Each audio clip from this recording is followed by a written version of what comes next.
A very good morning to all of you. Welcome to class 11th economics. Chapter number 2 of statistics we have already completed, and now it's time for chapter number 3, that is census and sample method. And if you remember, in the last class we have already covered about the census method. Census means whenever we talk about the investigation, when each and every element of the universe is being included in the study. For example, if I have to make a study on 1 crore people, then each and every item of the universe, that is complete 1 crore people, are actually included in the uh, study. That is known as sample, that is known as census method, where we are not leaving anyone. But sometimes it is very impossible, or I would say it is very difficult to include everybody into the study. So sometimes what the investigator does, if investigator has to make a study on 1,000 people, and he finds it difficult to include everybody in the statistical study, then what investigator does, out of those 1,000, he selects a reasonable sample. Suppose 80 people or 100 people. He selected 100 people, which is 10% of the total universe. He selected as a representative sample and did a study on those 100 people. And whatever result came out on those 100 people, it took a centralized result on the overall 1,000 people. 100 का अगर ये answer आया है या 100 का ये result आया है, ओवरऑल 1000 का भी ऑलमोस्ट यही रिजल्ट निकल के आया. That is the sample method. उसको sample method बोलते हैं. So sample method is of course different from the sample survey, census survey. As in the census method, the investigator includes everyone. The investigator actually includes everyone, or it includes all the people who are there in the investigation. It takes everyone into consideration. So that is of course the census method. And sample method, where we are collecting the reasonable sample, where a fair sample representing the whole population is taken, and accordingly it's being done. So ultimately, most of the surveys are sample surveys. Yes, most of the surveys are sample surveys. Even on COVID-19, whatever surveys the government is reflecting, all these surveys are sample based surveys. Government बोलता है ना भाई, almost भाई एक study में पता चला है that almost to suppose 70% people in the country or in the state have gained the those system of improving themselves into health, और मतलब उन्होंने जो 70% लोग हैं उनका COVID-19 से लड़ने के लिए जो चीज चाहिए यानी कि antibodies, they have gained such antibodies. तो क्या government had made a survey on everyone? Has government made a survey on everybody? No, it was a sample survey. The government selected some people, made up a study on that, and accordingly on that basis the government came to the conclusion. So it was a sample survey which government did. And most of the surveys are always sample surveys, because census is of course very costly in nature, efforts taking, time consuming. But when we talk about the sample method, it is never ever efforts taking, because we have to go for the considerable or reasonable sample only. So it's not at all effort consuming. Next is representative sample. You must know that what should be the, or what kind of representative sample should be there. तो हमेशा ध्यान रखना बेटे, sample must be fairly accurate. Sample must be fairly accurate. Means sample should be such which should reflect all the things of the census, all the things of the population. बेटे for example, census कुछ ऐसा होना चाहिए, एक तो reasonable sample होना चाहिए. Reasonable sample का हमारा क्या मतलब है?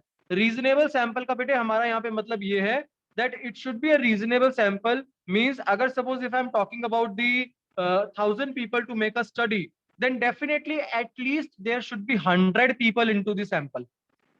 कम से कम 100 लोग होने चाहिए सैंपल पे, ताकि एक एडिक्वेट रिजल्ट आ सके, एक्यूरेट रिजल्ट आ सके. ठीक. दूसरा, सैंपल ऐसा होना चाहिए, कुछ ऐसा सैंपल होना चाहिए जो कहीं ना कहीं ऐसा हो जो हर एलिमेंट ऑफ यूनिवर्स को कवर कर लेता हो, हर हेट्रोजीनियस फीचर को कवर कर लेता हो. For example, if I am going to make a study on height of the students of my class, then definitely I should select sample in such a way that tall height students should also be included, very short height students should also be included, medium height students should also be included. Because otherwise result क्या आएगा, वो biased result आएगा. अगर सारे tall वाले ले लिए तो result tall के favor में आएगा, सारे short height ले लिए तो result short height के favor में आएगा. तो हमें सैंपल ऐसा सिलेक्ट करना है which should include the heterogeneous feature. वो ऐसा हो which includes the heterogeneous features of census या population, right? Where is the sample method suitable?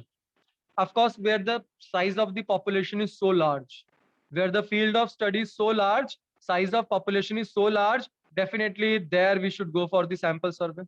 Where high degree of accuracy is not required, जहां पे high degree of accuracy required नहीं है, go for the census method, I mean sample method. लेकिन अगर accurate result चाहिए तो census पे जाना पड़ेगा. ठीक बेटे, जब हमें लगता है कि पॉपुलेशन के अंदर जो यूनिट्स हैं, जो आइटम्स हैं, they are not more diversed in nature. Diversed मतलब वो डिफरेंट तरीके के नहीं है, वो मिलते जुलते सेम सेम है थोड़े बहुत. तो ऐसे केस के अंदर जब हमें लगता है कि वो मिलते जुलते हैं, सेम सेम है, तो definitely we can go for the sample method. when we know that heterogeneous features are not there, सब लोग ऑलमोस्ट सेम ही हैं, तो कुछ को उठा के स्टडी कर लो, तो वहां पर हम क्या बोलते हैं, सैंपल मेथड फॉलो करते हैं. ठीक बेटे, जिस फील्ड में, in the field where no extensive information is required, जहां डिटेल्ड एक्सटेंसिव इंफॉर्मेशन या इंटेंसिव एग्जामिनेशन की जरूरत नहीं है, go for the sample method. Because जब ज्यादा एक्सटेंसिव इंफॉर्मेशन नहीं चाहिए, मतलब इतना ज्यादा रेलेवेंस इंफॉर्मेशन नहीं चाहिए, इतना एक्यूरेट इंफॉर्मेशन नहीं चाहिए, then go for the sample method, right. But merits क्या है सैंपल मेथड के? Of course it is economical, सस्ता पड़ता है, in efforts also, in cost also, and time wise also it is very less time consuming, right? And we can use, various more and more people of the universe through the sample method. Many people can be made up for the study through sample method, right? Then it is effective for, of course, large investigations. जितनी भी बेटे large investigations होती है, उनके ऊपर ये बहुत ज्यादा effective होता ही होता है. So it is more and more effective for large investigation, जो हम बोल सकते हैं. ठीक, okay. But it has some demerits also. Sample method has some demerits also. Demerits like results may not be 100% correct, as only a part of the population is studies, right? Results जो हमारे आते हैं बेटे, वो कभी भी 100% correct नहीं होते हैं. Why they are not 100% correct? Because we are not actually using the 100% population into the study. When we are not using 100% population into the study, then definitely results will also not be 100% accurate. If sample selection is not right, then results will not be reliable. अगर आपने sample ही सही collect नहीं किया तो results भी सही नहीं होंगे. 1000 लोगों की स्टडी के ऊपर you are just collecting, suppose you are collecting only how many people? 10 people. Then how can you make sure that the 10 people will reflect the same study out of the 1000 people? Sample you have not taken correct, so of course results will also not be corrected, right? Same way, after that we can say that if suppose you are not taking the proper sampling in a way, कैसे? For example, अगर आपने sampling भी सही से नहीं ली, एक तो आपने नंबर कम लिया, दूसरा वेट की स्टडी करनी है, weight of different students, but आपने हैवी वेट को तो बिल्कुल छोड़ ही दिया, तो आपका जो रिजल्ट आया वो करेक्ट नहीं आएगा, क्योंकि heavy weight was also included in the class. So definitely, if the sample have not been taken correctly, the result will also not be corrected. The result will also be wrong. An investigator may be biased in sample selection. Sometimes it is observed that investigator may be biased in sample selection. So finding a representative sample is a difficult task, of course. See? Now, what are the methods of sampling? What are the methods of sampling? But there are two methods of sampling: random sampling and non-random sampling. Random sampling and non-random sampling. आपको पता है आपने random sampling already आपने बहुत जगह पे देखी है. You have seen this random sampling many times in your daily life, because random sampling simply refers to collecting the sample randomly,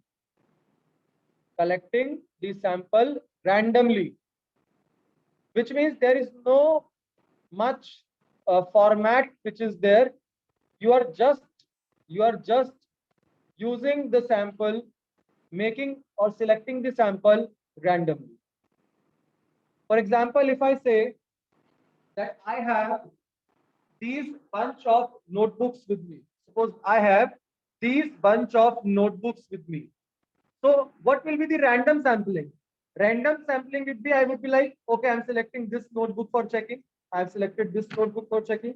I've selected this notebook for checking. I've selected this notebook and I have selected this notebook for checking. And this one. Which means out of the total universe, randomly I have selected these notebooks for the checking purpose, right? So these notebooks I have selected out of the total notebooks which I had with myself. That is, of course, the random sampling, where I'm using or I'm selecting the notebooks randomly. There is no hard and fast rule involved. So random sampling would definitely be such sampling which is linked with using, or which is linked with getting the sample randomly. So of course that is the random sample, right? So lottery method. The lottery method is also the random sample. आपने ये wheel तो बहुत बार देखा है. You must have seen this wheel which you are watching on the screen. क्या बोलते हैं इस wheel को? What do we call this wheel? Tell me please. What do we call it? Spinning wheel. Right ये जो spinning wheel है ये lottery method ही होता है बेटे. उसको घुमाया जाता है, जहां पर भी जो भी नंबर पे आएगा that will be selected as a sample. तो lottery method is of course the sampling method, random sampling method होती है. यानी कि in random sampling which is also called as lottery method, every item of the population has an equal chance of being selected, है ना? Everyone has an equal chance of being selected. किसी को भी select किया जा सकता है. Everyone has an equal chance of being selected. That is called the random sampling. उसको हम बोलते हैं बेटे random sampling, or which we call lottery method, because everybody can be selected into it. किसी को भी हम लोग उसमें select कर सकते हैं, वो आपका random sampling होता है. But non-random sampling, non-random means now the thing would not be random. एक बार और बताओ तो कैसे?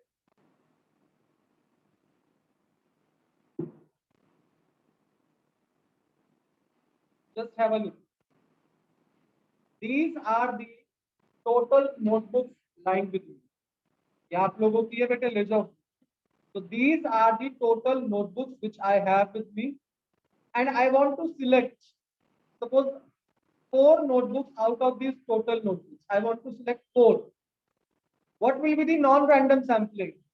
Non-random sampling will be simple, where I say, let's select the first one, then leave 3 notebooks, select the next one, again leave 3 notebooks, select the next one, again leave 3 notebooks, and select the next one. This is called non-random sampling. Non-random sampling. Why? Because randomly I am not selecting any of the notebooks. I am not selecting any of the notebook randomly. What I am doing? I am following one pattern. Do you think that in non-random sampling, which I just showed you, it gives the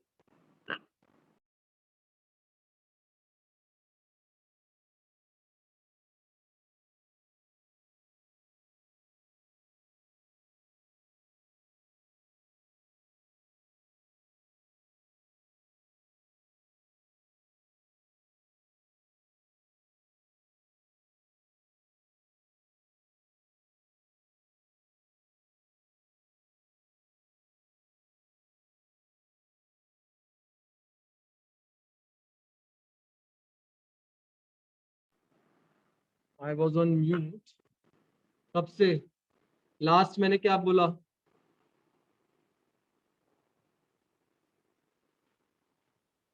So my question to you people is, do you think that in non-random sampling, where we are not selecting the items randomly, we are selecting through a pattern, do you think this non-random sampling gives equal chance to each item of the universe for being selected?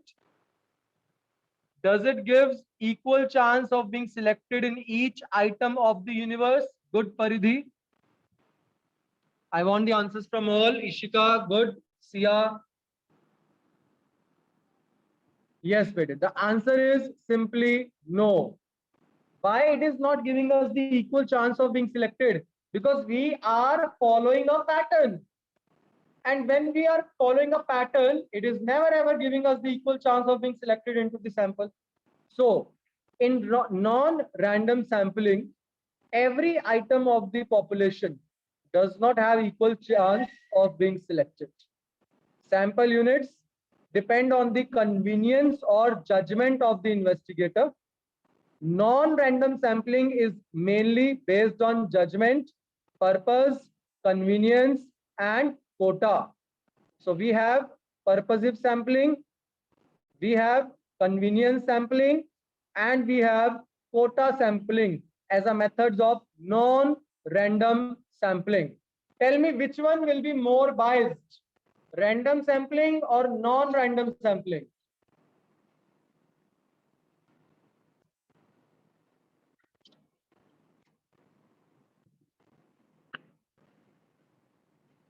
Yes, of course. Non-random sampling is more biased. Why?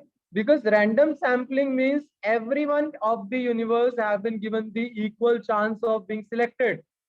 So that means it is not biased, but the non-random sampling, where we are not randomly selecting the things, there we feel that we may get biased into selecting the random. So what are the different methods in non-random sampling? Purposive sampling, convenience sampling, and quota sampling. So what is purposive sampling? Let's see. Purposive sampling, then we have convenience sampling and quota sampling. Quota देखते हैं जरा पहले. You know, quota sampling is related to different quotas. For example, we all know that whenever government introduces any job post, यानी कि कभी भी अगर कोई गवर्नमेंट जॉब्स निकालता है बेटे, तो it gives the seats vacant for that job. For example, total 50 seats are there, 50 vacancies are there. So government has already booked like 25 vacancies are fixed for general category people, 15 vacancies are fixed for SC and SC category, SC and ST category, and 10 seats remaining are fixed for OBC category. That means government has already fixed up a quota. This is called quota sampling, where you have fixed up a quota that we have to include at least 25 people from the general category, 15 people from the SC ST category, and 10 people from the OBC category. That is called quota sampling. Convenience sampling. Convenience means according to your convenience only when you are making this sample, collecting the sample. जैसे मैंने अपनी convenience के accordingly first notebook उठाई, then I left the 3, then I opened up the new notebook, then I left the 3, then I opened up the take the new next notebook. My convenience. So as per my convenience when I'm collecting the sample, that is convenience sampling. And what is purposive sampling? Purposive sampling means when we are talking about when a proper, purposive sampling, when we simply say that there is a proper purpose for selecting the sample, and purposely or deliberately you are including some people in your sampling. I think Kunal, you are not concentrating here. Please concentrate in the class, Kunal. So when we talk about the purposive sampling, we talk about that deliberately we are putting some samples. Deliberately or purposely, we are including some samples in this study. That is purposive sampling.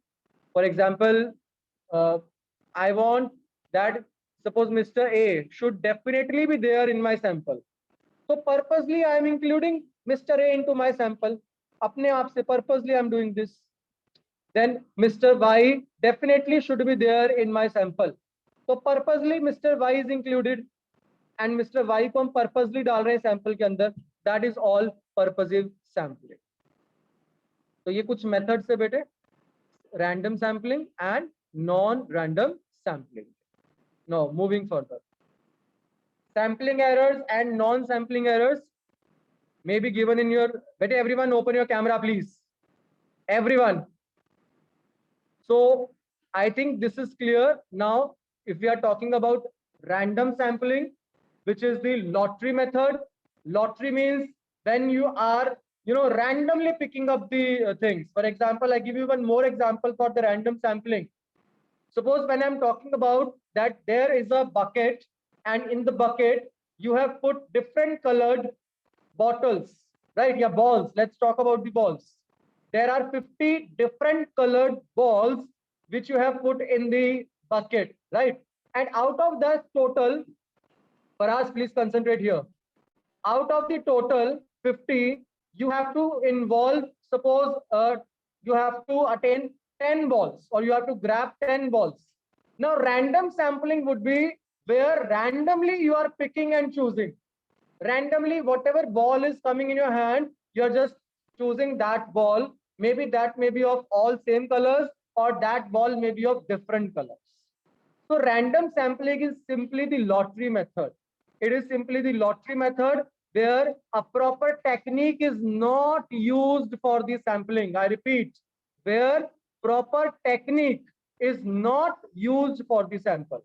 Rather, what we are doing is we are just using random method and randomly we are picking and choosing any method on this sample. That is known as random sample. Sayed, Priyanshi, Tanya, Sanche, Karthik, Zaid, Ujjwal. Turn on your camera. Now, what was the non-random sampling? Non-random, I told you that non-random involves where every item of the population does not have the equal chance of being selected. Where every item of the population does not have the equal chance of being selected. Which means either deliberately we are selecting any item into the universe. That means where we are either choosing deliberately, purposely, I want to involve Mr. A into the sample, purposely. So when purposely I'm doing it, it is not random, right? And same way, quota and convenience, as I told you, according to my convenience, that after a lot of books available with me, every third book I am choosing, every third book. That means my way of selecting the sample is just based on the convenience. It is based on the convenience. It is not just based on what I am taking.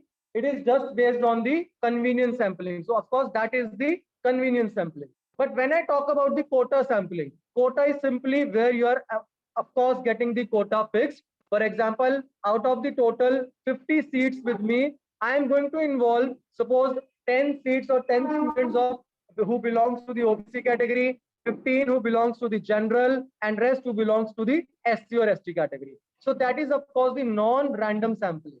Non-random means where randomly we are not picking and choosing any item of the universe. That reflects the situation of non-random sampling. I hope this is clear. Random and non-random sampling. See, I was talking about this. Sampling errors and non-sampling errors. As sampling errors and non-sampling errors are not in syllabus now. Sampling errors and non-sampling errors are not in syllabus now. So definitely you don't have to do sampling and non-sampling errors. All right. Now moving further. Let's talk about the two different methods of secondary data. which are in syllabus, that is Census of India and NSSO. Why do we call this Census of India and NSSO to be the secondary data? Because this is the data published by the government of India. This is the data published by the government of India, and we are just using this data. We are just going to use this data. That means we are not going to have our own study on the census. Government has already done it, and we are just reflecting using the data which have been printed by the government into different fields. That was the Census of India. As I told you, that Census of India happens every 10 years after a decade. Last census happened in India in 2011, and due current to 2021, it is due for the census, right? It involves the complete information of the population. The Census of India, it involves the complete information of the population, and along with population details, that what number of population is there in India. Along with that, we have the different kinds of data, that what employment is prevailing in economy, how much employment is there, how many people are below poverty line, how many people are going to schools, going to colleges, and they are educated or not, literate or not. So every information related to population and the number of population is reflected in Census of India. All right. And this is being collected by the government every year. So what we are doing is, we are just using the data given by the Census of India. So that is why it is the secondary data. As I told you, that primary data is that data which we collect ourselves, but I am talking about the secondary data which have been collected already by somebody else. And when we are using the data which have been collected by somebody else, that is simply known as the secondary data. All right. Zad, turn on your camera, and Kanishka also. Now, after Census of India, we have one more thing, that is NSSO. NSSO is National Sample Survey Office. National Sample Survey Office. That is also one of the things which we call that it is giving us the secondary data. It also gives us the secondary data. That is NSSO. So just have a look at Census of India on your screen. Even you can go to the website and check out that what information census provides us. The website is censusofindia.government.in. censusofindia.gov.in. That is the website. You can just visit that link and you can get to know about that what all information through the census the government provides us. And why do we call it the secondary data? Because we have not collected it ourselves. We are just using the data being collected by the others, right? So Census of India provides most comprehensive demographic records. Demographic means related to population. Census is being calculated, being conducted every 10 years. It was first conducted in 1881 in India by the Britishers. And after that, after every 10 years, the census is being conducted and calculated in India after a decade. Census includes information related to different aspects of the population. It includes the size of population, that what is the number of population in the decade. Then population density. Density here means we talk about the different areas and the gap of, kitna per kilometer log reh rahe hain. Then sex ratio, that is male and female kitna hai. Literacy rate, migration of population, how many people have migrated to other states. For example, we have many people from UP in Delhi, or from Bihar, or from MP. So migration also is being given in the census. Then rural urban population ratio, that how many people are living in the rural areas and how many are living in the urban areas. That is also the information being given from the census. And the last is NSSO. NSSO is National Sample Survey Office. It is that organization which basically conducts the socio-economic issues data. It conducts the study, it does the study and collects the data of socio-economic issues. Socio-economic issues means related to poverty, related to employment and unemployment, related to literacy. मतलब ये detailed study करता है. Suppose अगर census ने बताया that how many people are below poverty line, so NSSO will be doing the detailed study on the below poverty people. कि वो लोग कब से below poverty line है, कितना उनका detailed income है, क्या sources of income उनके रहे हैं. So that is all about the NSSO, which does the detailed study, right? It provides the quarterly reports also. and it provides the information regarding literacy rate, different states में क्या क्या literacy rate है, employment and unemployment, maternity, child care, morbidity, public distribution system. और PDS क्या होता है? Public distribution system. That is about distributing goods in the form of subsidies or by the government to the people through ration shops or through any other distribution system. Like बच्चों के लिए जैसे होता है छोटे बच्चों के लिए anganwadi. It's a concept of government of India started by government to provide various kinds of goods to children for the mother care also. Then service sector enterprises, industrial activities, retail prices. The complete information is being collected by the NSSO, right? So census of India, census of India in India in 2021, because of course COVID is there, so it would be a paperless census. Earlier, when it happened in 2011, government appointed various teachers, government teachers. They went to different parts of the their areas which were allotted to them, and they collected the information on paper. As we studied in the last chapter, numerators. So they were the numerators appointed by the government, and they collected the information. But now when we are talking about this year's census, that is the first paper. This will be a paperless census.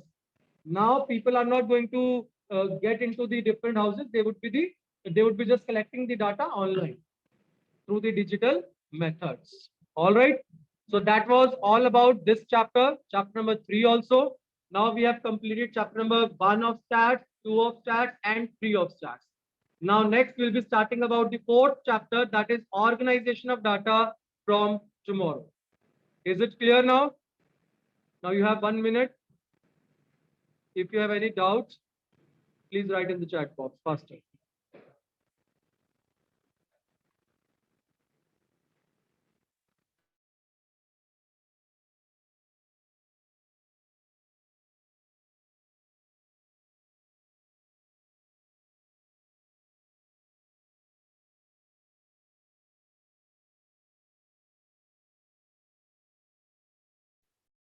Here you have to do different types of random sampling. Mainly if and only meaning